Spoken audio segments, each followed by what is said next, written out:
अभी all over world एक silent war चल रही है, बट फॉर्चुनेटली ये वॉर कोई मिसाइल बम गन से नहीं लड़ी जा रही। ये वॉर है मेडिसिन की और मेडिकल सिस्टम की। ये वॉर है बिटवीन हमारे कन्वेंशनल मॉडर्न मेडिसिन और हमारे ऑल्टरनेट मेडिसिन के बीच में, जिसको अपफ्रंट होके लड़ रहे हैं दो मेन खिलाड़ी। एक है एलोपैथ मेडिकल सिस्टम और दूसरा है होम्योपैथिक मेडिकल सिस्टम।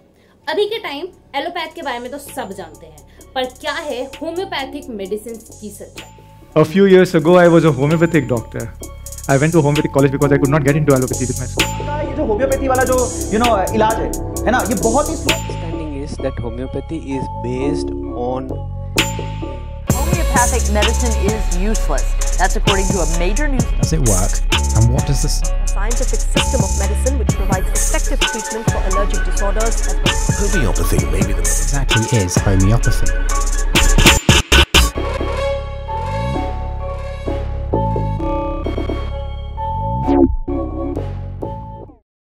होम्योपैथी की शुरुआत हुई साल 1796 जर्मनी में, जहां एक फॉर्मल एलोपैथ डॉक्टर उन्होंने देखा कि वहां की जो मेडिसिन सिस्टम है और वहां का जो ट्रीटमेंट का या जो क्योर का जो मेथड है वो कितना ज्यादा इंटेंस और क्रूल है। और ये कोई और नहीं थे बल्कि थे सैमुअल हेनमैन, जिनको आज की डेट पे फादर ऑफ होम्योपैथी भी कहा जाता है। सैमुअल हेनमैन जी ने देखा कि कैसे एक छोटी सी डिजीज पे, जैसे हेडेक हुआ फॉर एग्जांपल, उसके लिए वो बहुत ज्यादा इंटेंस मेथड यूज करते थे ट्रीटमेंट के लिए। जैसे कि हेडेक जिनको होता था उनके लिए ब्लड लेटिंग होती थी, और ये ट्रीटमेंट्स कितने इंटेंस होते थे आप ये इसी बात से अंदाजा लगा सकते हो। स्टुअर्ट क्लॉस की एक बुक जीनियस ऑफ होम्योपैथी में ये मेंशन है कि कैसे सिर्फ एक साल के अंदर पेरिस में 2000 पाउंड से ज्यादा ब्लड लेटिंग के थ्रू निकाला गया, जिसके अंदर 6 मिलियन लीचेस को यूज किया गया। क्योंकि उनका मानना था कि कोई भी डिजीज अगर हो रही है तो वो उससे कोरिलेटेड है उनके बैड ब्लड से। ये सब इसलिए था क्योंकि उस टाइम की सारी मेडिसिन या ट्रीटमेंट सिर्फ और सिर्फ इंसान के या उस टाइम जो हायर पावर्स पे थे उनकी इमेजिनेशन और स्पेकुलेशन पे बेस्ड। इन्हीं सबसे परेशान हो गए हेनमैन जी ने सोचा कि हम एक फाइंड करेंगे एक न्यू मेथड, एक न्यू सिस्टम जो कि बहुत ज्यादा जेंटल होगा, रैपिड होगा और उसका जो क्योर होगा वो टोटली परमानेंट होगा। और उसके बाद शुरुआत हुई होम्योपैथी मेडिकल सिस्टम की। तो होम्योपैथिक सिस्टम को समझने के लिए आपको होम्योपैथिक सिस्टम के बेसिक 8 पिलर्स को समझना पड़ेगा। पर इन 8 पिलर्स के अलावा जो 3 जो बेसिक और जो मोस्ट इंपॉर्टेंट पिलर्स हैं जो अक्सर क्रिटिसाइजर्स को अट्रैक्ट करता है, वो है law of similia, doctrine of drug dynamization and law of minimum doses. तो इन तीनों को हम स्टेप बाय समझते हैं और समझते हैं कि क्यों होम्योपैथी इतना ज्यादा क्रिटिसाइज्ड होता है आज की डेट में भी। तो सबसे पहला लॉ है लॉ ऑफ सिमिलिया, जिसपे पूरा होम्योपैथिक सिस्टम बेस्ड है।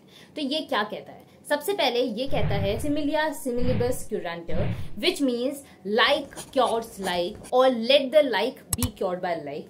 अगर इसका एक्सप्लेनेशन आपको जानना है तो आपको पढ़ना पड़ेगा, आपको नहीं पढ़ना पड़ेगा क्योंकि मैं आपको इजीली ऐसी चीज बता दूंगी।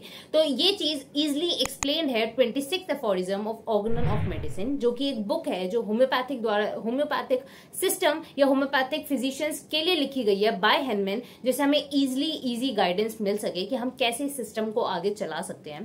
तो इस एफोरिज्म में इजीली मेंशन्ड है कि कैसे एक वीकर इफेक्शन हमेशा डिफीट हो सकता है, हमेशा डिफीट हो जाता है जब उसी से रिलेटेड या उसी से similar stronger dynamic affection same living body में सिमिलर सिम्टम शो। अगर आपको ये चीज समझ नहीं आई तो हम एक छोटे से एग्जांपल से समझते हैं। जैसे सपोज किसी को इंसोमिया है तो उस इंसान को कॉफी से रिलेटेड कोई मेडिसिन दी जाएगी या कॉफी से बनाई गई मेडिसिन दी जाएगी, although it's not true in every cases, क्योंकि होम्योपैथी का एक और बहुत ही बड़ा फंडा है कि हम हर एक मेडिसिन इंडिविजुअलाइजेशन के थ्रू देते हैं। मतलब हर एक इंसान पे डिफरेंट मेडिसिन लगेगी अकॉर्डिंग टू इट्स कॉन्स्टिट्यूशन। पर वेट, थोड़ा ये सुनने में अजीब नहीं लग रहा कि अगर किसी को इंसोम्निया है तो हम उसको कॉफी क्यों पिला रहे हैं या कॉफी से रिलेटेड मेडिसिन क्यों दे रहे हैं? सुनिए, ये इतना भी इजी नहीं है, क्योंकि कॉफी से कोई मेडिसिन बनना उसके लिए उसको एक प्रोसेस से होके थ्रू जाना पड़ता है, जिसको कहते हैं डायनामाइजेशन या ड्रग डायनामाइजेशन या पोटेंटाइजेशन। तो ड्रग डायनामाइजेशन एक ऐसा प्रोसेस है जिसके थ्रू क्रूड सब्सटेंस या ऐसे सब्सटेंस जिसमें पहले कोई मेडिसिनल प्रॉपर्टी नहीं थी या उसके अंदर जो मेडिसिनल प्रॉपर्टी थी वो लेटेंट या डोमेंट स्टेज पे थी, उसको एक्टिवेट किया जाता है ताकि वो यूज हो सके हमारे क्योरेटिव या मेडिसिनल यूज के लिए। जिसमें अगेन दो प्रोसेस होते हैं, एक होता है ट्राइचुरेशन, एक होता है सकर्शन। जिस दोनों ही प्रोसेस में हम ड्रग सब्सटेंस को लेकर उसको हम एनर्जी प्रोवाइड करते हैं, जिसके थ्रू वो डिफरेंट पोटेंसीज में दी जाती है। अगेन जितनी ज्यादा किसी भी ड्रग की पोटेंसी होती है उतनी ही कम उसके अंदर मेडिसिनल सब्सटेंस होता है, पर उतनी ही ज्यादा उसके अंदर मेडिसिनल प्रॉपर्टी होती है। अभी तक सुनने में सब सही लग रहा है कि ठीक है, एक मेडिसिन है, उसमें हमने ड्रग डायनामाइजेशन मेथड किया, उसको हमने एक इंसान को दिया, वो क्योर हो गया। तो फिर इस पैथी में इतना क्रिटिसिज्म क्यों आ रहा है, जबकि हम देखते हैं कि होम्योपैथी सिस्टम में इतने ज्यादा रिजल्ट्स और इतने ज्यादा अनहर्ड स्टोरीज है जिसको सुन के हमें भी इस पैथी पे बहुत ज्यादा विश्वास होता है। तो क्यों इस पैथी को इतना क्रिटिसिज्म मिलता है? तो सबसे पहला जो क्रिटिसिज्म होम्योपैथिक सिस्टम को मिलता है वो ये है कि होम्योपैथिक सिस्टम या होम्योपैथिक मेडिसिन इनइफेक्टिव है और इनकी मेडिसिन का कोई भी साइंटिफिक एविडेंस नहीं है। तो इस चीज को एड्रेस करने के लिए मैं आपको एक रिसर्चेस दिखाना चाहूंगी। अगेन जो भी रिसर्चेस की जो भी लिंक होगी जो मैं प्रोवाइड कर सकूंगी वो डिस्क्रिप्शन में होगी। सबसे पहले एक रिसर्च किया गया जिसके अंदर 271 रैंडमाइज ट्रायल्स किए गए, जिनमें इन 271 पीपल को होम्योपैथिक मेडिसिन दी गई और फिर लास्ट में चेक किया गया कि कौन कौन सी मेडिसिन इफेक्टिव पाई गई। तो ऐसा पाया गया कि 43% पीपल को लगा कि होम्योपैथिक मेडिसिन इफेक्टिव है। उनमें से सिर्फ 5% ऐसे लोग थे जिनको ऐसा लगा कि होम्योपैथिक मेडिसिन इनइफेक्टिव थी। वहीं ये सेम जितना भी प्रोसेस या जितनी भी ट्रायल्स का सिस्टम था वो मॉडर्न मेडिसिन के साथ भी किया गया और उसके अंदर पाया गया कि 45% लोगों को लगता है कि मॉडर्न मेडिसिन ज्यादा इफेक्टिव है और 10% लोगों को लगता है कि मॉडर्न मेडिसिन इनइफेक्टिव है या वो साइड इफेक्ट्स दे सकते हैं। इस ट्रायल में एक जो मेन जो ग्लिच था वो ये था कि होम्योपैथिक सिस्टम की रिसर्च 271 लोगों के साथ की गई, पर उसी के कॉन्ट्रास्ट में जो मॉडर्न मेडिसिन की जितनी भी ट्रायल्स थी वो 1000+ लोगों के साथ की गई। तो हमें ये चीज क्लियर होती है कि ये जो फ्लॉ इनइफेक्टिवनेस का नहीं है मेडिसिन का, मेन जो फ्लॉ है वो है कि हम अभी तक ऑल्टरनेट मेडिसिन सिस्टम में ज्यादा रिसर्चेस पे खर्च नहीं करते। तो मेन प्रॉब्लम है होम्योपैथी में कम रिसर्च होने की और इस चीज पे जरूर से जरूर सबको ध्यान देना पड़ेगा, तभी हमें इसकी इफेक्टिवनेस या ये चीज सही है या गलत है इसके बारे में हम आगे पता कर पाएंगे। और ये चीज एक यूके में एक एनालिसिस भी हुआ था जहां ये पता चला कि जो उनको मेडिकल बजट दिया जाता ना उसमें से सिर्फ और सिर्फ 0.0085% ही है जो ऑल्टरनेट मेडिसिन पे खर्च किया जाता है उनकी रिसर्चेस के लिए, बाकी सारे सिर्फ और सिर्फ मॉडर्न सिस्टम को दिया जाता है। तो ये कितना अनफेयर है ऑल्टरनेट मेडिसिन सिस्टम के लिए। आज ग्लोबली 50 करोड़ से ज्यादा पीपल, और ये सिर्फ 2020 के अकॉर्डिंग मैं बता रही हूँ, अभी तो और ज्यादा हो गए होंगे, तो अराउंड 50 करोड़ से ज्यादा ग्लोबली सिर्फ और सिर्फ होम्योपैथिक मेडिसिन पे रिलाई करते हैं, जिसमें से सबसे बड़ा जो इसका मार्केट है वो इंडिया में ही है, जिसमें से 10 करोड़ इंडियंस सिर्फ और सिर्फ होम्योपैथिक मेडिसिन पे भरोसा करते हैं। और अगर ये मेडिसिन इनइफेक्टिव होती तो इतने सारे हमें इसके रिजल्ट्स नहीं मिलते और होम्योपैथिक मेडिसिन स्किन एलर्जीज या स्किन डिजीज या रेस्पिरेटरी डिसऑर्डर्स या इनके अलावा भी बहुत सारे क्रॉनिक डिजीजेस में भी बहुत ज्यादा कारगर साबित हुई है। और ये सिर्फ और सिर्फ, और ऐसा माना गया था बहुत सालों तक कि जो होम्योपैथिक मेडिसिन है वो सिर्फ और सिर्फ बच्चों के लिए ही ज्यादा अच्छी है, पर ये चीज भी गलत प्रूफ हुई है क्योंकि होम्योपैथिक मेडिसिन हर एक बच्चा, हर एक एज लिमिट और हर एक जेंडर पे सूट होती है। इसीलिए आज इसका जो मार्केट है वो 19.7 बिलियन $US से भी ज्यादा का हो चुका है। और ग्लोबली भी homeopathic medicine second largest preferred medical system है। नेक्स्ट जो बहुत बड़ा मिथ बोल सकते हैं, जो बहुत बड़ा क्रिटिसिज्म है अगेंस्ट होम्योपैथिक मेडिसिन सिस्टम, वो ये है कि हम जस्ट शुगर पिल्स देते हैं और हमारी जो मेडिसिन होती है उसमें एज सच कोई मेडिसिनल प्रॉपर्टीज नहीं होती, तो और हम लोग प्लेसिबो पे वर्क करते हैं।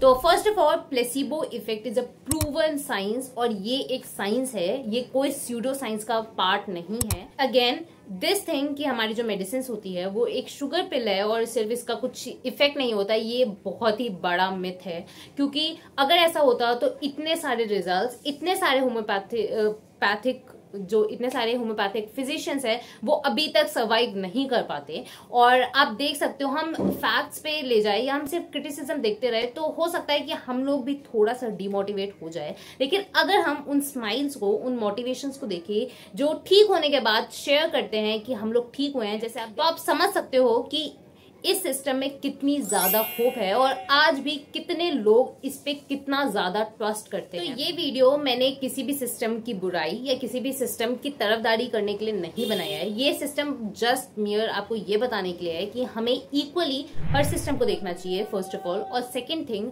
कि कोई चीज के बारे में अगर किसी चीज को आइडिया ना हो तो उसके बारे में हमें चुप ही रहना चाहिए। क्योंकि इस वीडियो पे मैंने भी बहुत रिसर्च की, क्योंकि कुछ दिनों पहले मैंने भी कुछ ऐसे मुझे कमेंट्स आए, मतलब comments not in on this channel, मतलब ऐसे ही कमेंट्स मैं सुन रही थी। और क्योंकि आई एम एन होम्योपैथिक, मतलब मैं होम्योपैथिक कर रही हूँ, तो ऐसे मुझे आए कमेंट्स, और तो मैंने इसके बारे में अपने सीनियर्स, अपने फेलो स्टूडेंट्स या अपने फेलो फ्रेंड्स से भी बात की। उसके बाद कम से कम एक हफ्ते बाद मैंने ये वीडियो बनाई है और इस पे बोलने के लिए बहुत कुछ है और बहुत ज्यादा वास्ट चीज है, और मैं यहाँ पे बिल्कुल भी किसी सिस्टम को कंपेयर नहीं कर रही। तो इस वीडियो को जरा भी दिल पे मत लेना और ये चीज बिलीव करना छोड़ दो कि होम्योपैथी एक स्यूडो साइंस है। बहुत लोग आएंगे बोलेंगे।